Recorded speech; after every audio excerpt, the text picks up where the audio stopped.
Allot மணி சேனலுக்கு வருக வருக. நான் செபி ரெஜிஸ்டர்டு ஃபினான்ஷியல் அட்வைசர் கிடையாதுங்க. நான் எஜுகேஷனல் பர்பஸுக்காக என்னுடைய பர்சனல் எக்ஸ்பீரியன்ஸை நான் ஒரு 20 வருஷமாக மார்க்கெட்டில் இருக்கேன். அதை தான் உங்கள்கிட்ட ஷேர் பண்ணுறேன். நீங்கள் எந்த முடிவு எடுக்கிறதா இருந்தாலும் உங்கள் நிதி ஆலோசகரை அணுகி அதுக்கப்புறம் பணத்தை போடுறதை பற்றி முடிவு பண்ணுங்கள். நன்றி. அலாட் மணி சேனலுக்கு வருக வருக. இந்த சேனலுக்கு இன்னும் நீங்கள் சப்ஸ்கிரைப் பண்ணலைன்னா தயவு செஞ்சு சப்ஸ்கிரைப் பண்ணிக்கோங்க. பெல் பட்டனையும் கிளிக் பண்ணிக்கோங்க.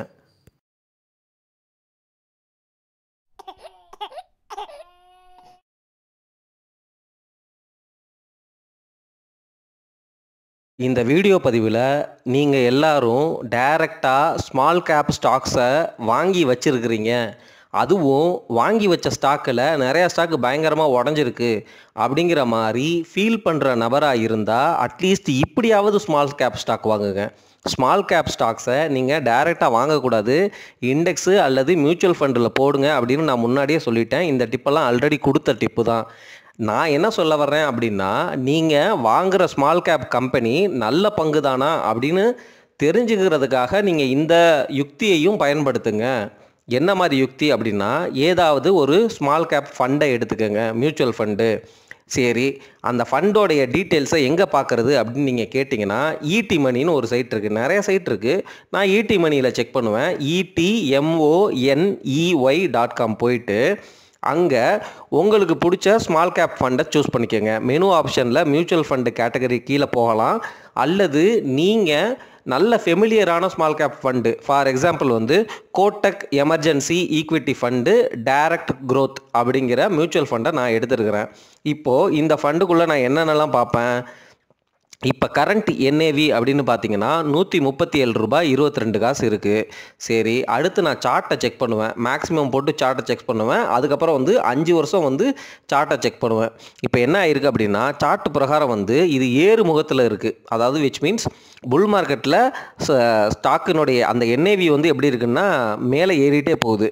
இந்த மாதிரி சமயத்தில் நான் இன்வெஸ்ட் பண்ண மாட்டேன். பெரும்பாலும் இன்வெஸ்ட் பண்ண மாட்டேன்னா என்ன, நான் இன்வெஸ்ட் பண்ண மாட்டேங்க. நான் சிப்பு வேணால் பண்ணுவேன். இந்த மாதிரி ஈக்விட்டி ஃபண்டை நான் ஏறு முகத்தில் வாங்க மாட்டேன். அட்லீஸ்ட் ஒரு 2 வருஷம் 3 வருஷம் நல்லா கரெக்ஷன் ஜோனில் இருக்குது, அல்லது NAV பயங்கரமாக உடஞ்சிருக்கு அப்படின்னா மட்டும்தான் நான் கன்சிடர் பண்ணுவேன். இது என்னுடைய பர்சனல் ஸ்ட்ராட்டஜி. சரிங்களா? நான் உங்கள்கிட்ட சொல்கிறேன் அப்படிங்கிறதுக்காக நீங்கள் சிப்பை நிறுத்திடாதீங்க.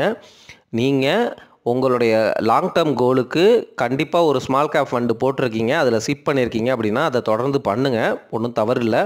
ஆனால் பேஷண்ட்டாக வெயிட் பண்ணணும். ஏன்னா ஸ்மால் கேப்பும் மிட் கேப்பும் இப்போ தான் உடைய உடஞ்சிருக்கு, அதிகமாகவே உடஞ்சிருக்கு லார்ஜ் கேப்பை விட கடந்த ஒரு வாரத்தில் 2 வாரத்தில். சரிங்களா? சரி, இப்போ இந்த ஃபண்டில் நம்ம என்னென்னலாம் செக் பண்ணணும். அடுத்து எக்ஸ்பென்ஸ் ரேஷியோ எப்படி இருக்குது அப்படின்னு பார்க்கணும். இந்த ஃபண்டில் நீங்கள் ஆல்ஃபா பீட்டா அதுக்கப்புறம் ரிட்டர்ன் ரிஸ்க் ரேஷியோ அதெல்லாம் எப்படி பார்க்குறதுங்கிற வீடியோ ஆல்ரெடி மியூச்சுவல் ஃபண்டுக்கு செப்பரேட்டாக போட்டிருக்கேன். அதையும் பார்த்துக்கோங்க. இப்போ இந்த Kotak emergency equity fund direct க்ரோத்துக்கு எக்ஸ்பென்ஸ் ரேஷியோ 0.38% தான். இது டைரக்ட் அப்படிங்கிறதுனால. அதே போல் இதுக்கு ரேட்டிங் ஒரு 4 ஸ்டார் ரேட்டிங் கொடுத்துருக்குறாங்க. ஆனால் இதில் ஒரு சூட்சமாக இருக்குது. எக்ஸிட் லோடு 1% வச்சுருக்குறாங்க. அப்போது 1% ஒரு வருஷத்துக்கு முன்னாடியே நீங்கள் ரெடீம் பண்ணீங்க அப்படின்னா அதுக்கு 1% எக்ஸிட் லோடு இருக்குது. ஸோ நீங்கள் சிப் பண்ணுறவராக இருந்தால் நீங்கள் போடுற காசு ஒரு வருஷம் முடிஞ்சு எடுக்கிற மாதிரி பிளான் பண்ணிக்கோங்க. சரிங்களா? அதுக்கப்புறம் ஃபண்டு சைஸ் 53,000 கோடி இருக்குது. சரிங்களா? அசட் அண்டர் மேனேஜ்மெண்ட்டு 53,000 கோடி ரொம்ப அதிகமான சைஸு.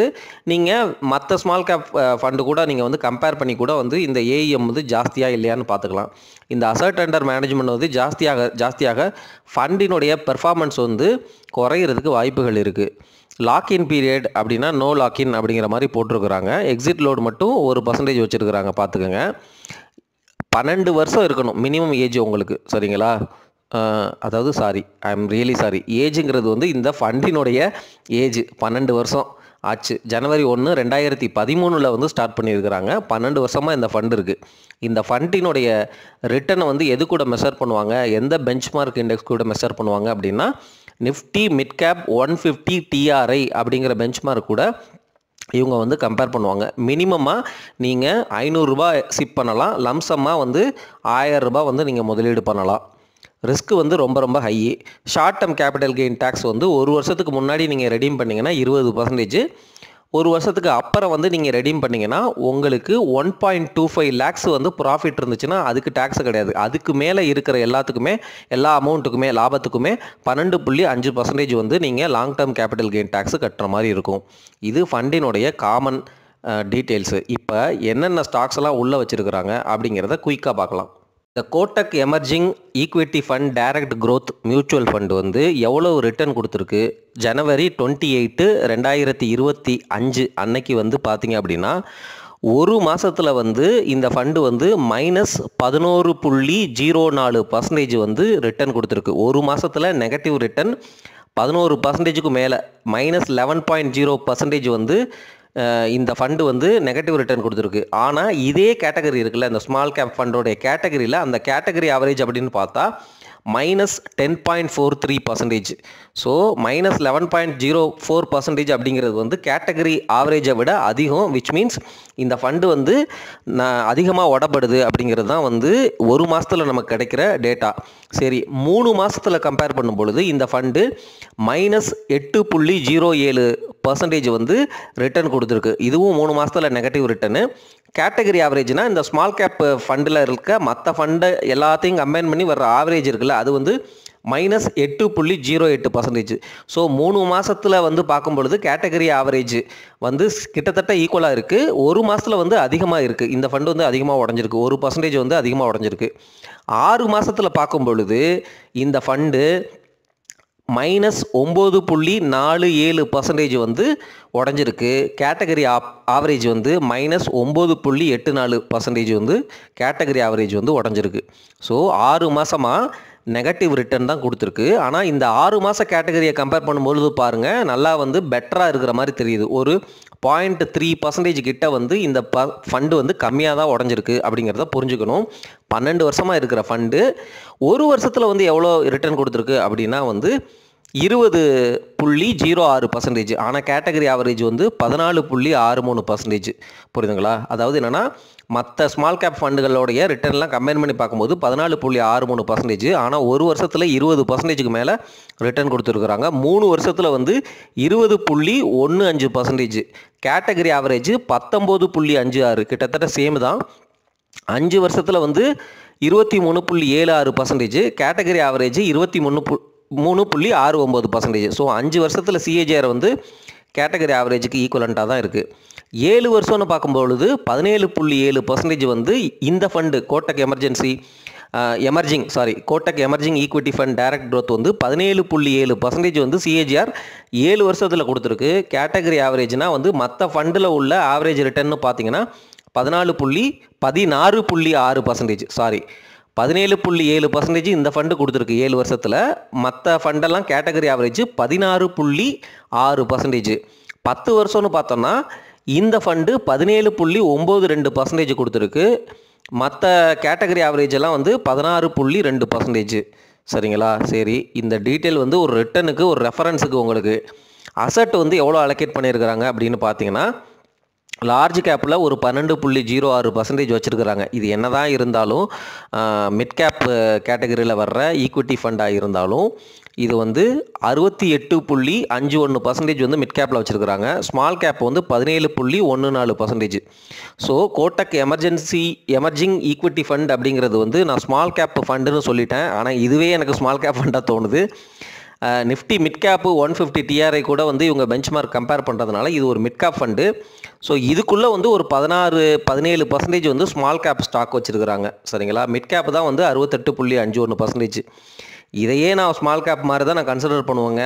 நீங்கள் டைரெக்டாக போய் ஸ்மால் கேப் வாங்கணுன்னா இன்னும் வந்து இதே மாதிரி வேறு ஏதாவது அந்த ஸ்மால் கேப் இண்டெக்ஸ், அதாவது என்னென்னா அசட் அலோகேஷனில் பார்த்தீங்கன்னா ஸ்மால் கேப் ஜாஸ்தியாக இருக்கும். அதையும் ரெஃபரன்ஸ் எடுத்துக்கிறேன்னா எடுத்துக்கோங்க. ஸோ இது மிட் கேப் ஃபண்டு அப்படிங்கிறது தான் வந்து இப்போ தெரியுது.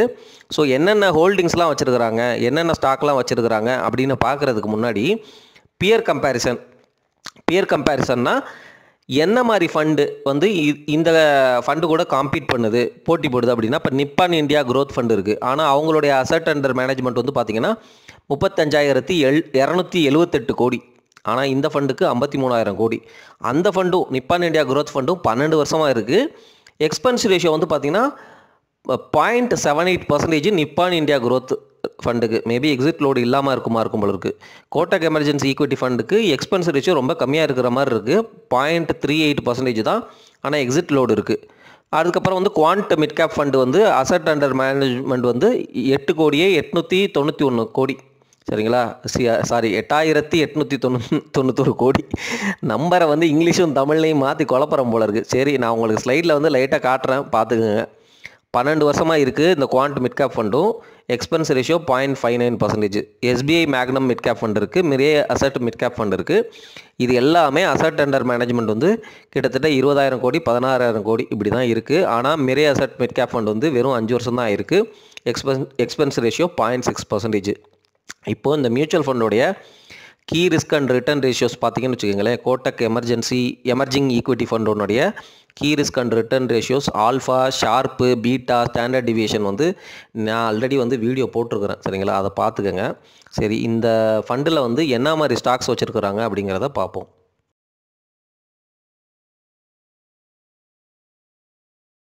சரி, இந்த Kotak emerging equity fund direct க்ரோத்தில் வந்து எந்த ஸ்டாக்கு எவ்வளோ பர்சன்டேஜில் வச்சுருக்கிறாங்க? இப்போ ஆரக்கிள் ஃபினான்ஷியல் சர்வீசஸ் சாஃப்ட்வேர் வந்து 3.69% வச்சுருக்கிறாங்க. சரிங்களா? அதாவது ஃபண்டில் உள்ள 53,000 கோடியில் 3.69% ஆஃப் த கோடி வந்து கிட்டத்தட்ட 1,956 கோடிக்கு வந்து ஆரக்கிள் ஃபினான்ஷியல் சர்வீசஸ் சாஃப்ட்வேர் லிமிட்டடோடைய ஸ்டாக் வச்சுருக்கிறாங்க.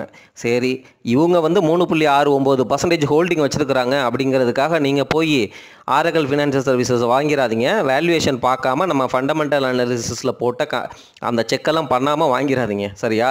ஏன்னா ஸ்டாக்கினுடைய விலை ஏறி போச்சு. ஆரக்கிள் ஃபினான்ஷியல் சர்வீசஸ்லாம் வெறும் 3,000 சம்திங்கில் வந்து பல வருஷமாக கடந்துச்சு. 12,000 போயிட்டு இப்போ தான் 9,000 ரேஞ்சுக்கு வந்திருக்கு. ஸோ அந்த பாயிண்ட்டையும் கன்சிடர் பண்ணிக்கோங்க. ஆரக்கிள் ஃபினான்ஷியல் சர்வீசஸ் ரொம்ப நல்ல கம்பெனி. இப்போ நீங்கள் என்ன பண்ணணும் அப்படின்னா, இவங்க வச்சிருக்கிற ஸ்டாக் ஹோல்டிங்கில் எதெல்லாம் வந்து அட்லீஸ்ட் ஒரு 2%, 1.5% அந்த ரேஞ்ச் வரைக்கும் நீங்கள் வச்சுருக்கிறாங்களோ அந்த ஸ்டாக்ஸை வந்து பிடிச்சி அதனுடைய வேல்யூவேஷன் ஃபண்டமெண்டல்ஸ் பார்த்துட்டு அதுக்கப்புறம் எடுங்க. அட்லீஸ்ட் உங்களுக்கு சக்ஸஸ் ரேட் வந்து ஜாஸ்தியாகும் அப்படிங்கிறது தான் வந்து நான் சொல்லித்தர டிப்பு. சரி, இதில் அடுத்த ஹோல்டிங் வந்து ஓபராய் ரியாலிட்டி வச்சுருக்கிறாங்க. அது 3.49%. ரியல் எஸ்டேட் செக்டர் மேலெலாம் எனக்கு நம்பிக்கை இல்லை. ஸோ உங்களுக்கு இன்ட்ரெஸ்ட் இருக்குன்னா இந்த ஓபராய் ரியாலிட்டி பாருங்கள். நான் ரீசெண்டாக இந்த கோத்ரேஜ் அவங்களுடைய அந்த ரியல் எஸ்டேட் பிஸ்னஸை வந்து பார்த்தேன். நிறையா கடன் இருக்க மாதிரி இருக்குது. எனக்கு அந்த டேட்டாவெல்லாம் வந்து சரியாக புரியலை. நிறையா வந்து கேஷ் ஃப்ளோவெல்லாம் பயங்கர நெகட்டிவில் இருக்குது. அந்த பிஸ்னஸ் மாடல் வந்து எனக்கு சரியாக புரியலை. அந்த கோத்ரேஜுங்கிறது நம்ப தகுந்த ஒரு ப்ரொமோட்டர் தான். அவங்க ரியல் எஸ்டேட் பிஸ்னஸில் பயங்கர அப்பார்ட்மெண்ட்டு பில்டிங்லாம் கட்டி கொடுக்குறாங்க. மும்பையில் வந்து ஏகப்பட்ட லேண்ட் ரிசர்வ்ஸ் வச்சுருக்குறாங்க. ஸோ அவங்களுடைய வேல்யூவேஷன் வந்து அன்லாக் ஆகாமல் இருக்கும். அந்த லேண்டினுடைய ரியல் வேல்யூலாம் வந்து உங்களுக்கு விற்கும் பொழுது தான் வந்து அது தெரியும். அதில் அது வந்து எப்படி ஹேண்டில் பண்ணுறாங்கன்னு எனக்கு தெரியாது. ரியல் எஸ்டேட்டை பொறுத்த வரைக்கும் கொஞ்சம் பிளாக்லாம் நிறையா வரும். அது ரொம்ப காம்ப்ளெக்ஸான ஒரு விஷயம், புரியுதுங்களா? ப்ரொமோட்டர் நினச்சா வந்து ஈஸியாக வந்து ஷேர் ஹோல்டர்ஸை வந்து ஏமாற்றலாம் அப்படிங்கிற மாதிரி என்னுடைய பர்சனல் புரிதல். பட் இருந்தாலும் இவங்கெல்லாம் வந்து பெரிய ப்ரொமோட்டர், நம்ப தகுந்தவங்க. அதாவது கோத்ரேஜை பற்றி மட்டும் நான் சொல்கிறேன். சரிங்களா? அப்படிங்கிறதுனால ஓரளவு வந்து உங்களுக்கு வேல்யூவேஷன் கரெக்டாக இருந்து கம்பெனி நல்லா பண்ணுச்சுன்னா அப்போ கன்சிடர் பண்ணலாம் ரியல் எஸ்டேட்டு. பட் நான் வந்து I am big no to real estate செக்டருங்க. எனக்கு புரியலை. சரிங்களா? ஃபண்டமெண்டல் பிரகாரம் வந்து கோத்ரேஜ் மாதிரி ஒரு கன்ஸ்ட்ரக்ஷன் பில்டருக்கே வந்து நிறைய டேட்டா வந்து பயங்கரமாக வந்து நல்லா இல்லாத மாதிரி இருந்துச்சு. சரிங்களா? எனக்கு பிடிக்கல. அதனால் நான் வந்து ரியல் எஸ்டேட் செக்டரையும் ஸ்கிப் பண்ணுவேன் அப்படிங்கிறத சொல்கிறேன். இந்த இப்கா லெபார்டரிஸ் பற்றி பார்த்துக்கோங்க. 3.45%. ஆனால் அதுவும் வேல்யூவேஷன் ஜாஸ்தியாக தான் இருக்குது. அடுத்து Fortis health care 3.35%. Fortis health கேர்லாம் வந்து ரொம்ப டவுனாக கடந்துச்சு. 150 ரூபாய்க்கும் என்னமோ கடந்துச்சு அந்த ஷேரு. அப்போல்லாம் ஒரு காக்கா வந்து ஆடலை. பாருங்கள், இதுதான். அதாவது பெட் எடுக்கணும் எப்போனா வந்து. ஆனால் ஃபோர்டிஸ்லாம் ரொம்ப வருஷமாக கீழே கடந்துச்சுங்க. எல்லா ஃபார்மா செக்டர், ஹாஸ்பிட்டல் செக்டர்லாம் வந்து மேலே போய்ட்டுருக்கும்போது இந்த ஒரு ஸ்டாக் மட்டும் கேவலமாக கடந்துச்சு. ஏதோ ஒரு இஷ்யூ, மிகப்பெரிய இஷ்யூன்னு நினைக்கிறேன். அதனால் வந்து அது மாட்டுச்சு. இப்போ பாருங்கள், ஒரு மியூச்சுவல் ஃபண்டு 3.35% வந்து அலோகேட் பண்ணியிருக்கிறாங்க. 1,779 கோடி. அடுத்து எம்ஃபசிஸு, பர்சிஸ்டன்ட் சிஸ்டம் 2.93%. ஸோ இப்படி வந்து நீங்கள் பார்த்துக்குங்க. இதில் நல்ல வேல்யூவேஷனை வந்து பிடிக்க கற்றுக்குங்க. இதுலேயுமே பப்ளிக் செக்டர் கம்பெனிஸ் இருக்குது. ஸோ உங்களுக்கு பிடிச்ச ஸ்டாக்ஸை வந்து இப்படி பிடிங்க நண்பர்களே அப்படிங்கிறத நான் சொல்ல வர்றேன்.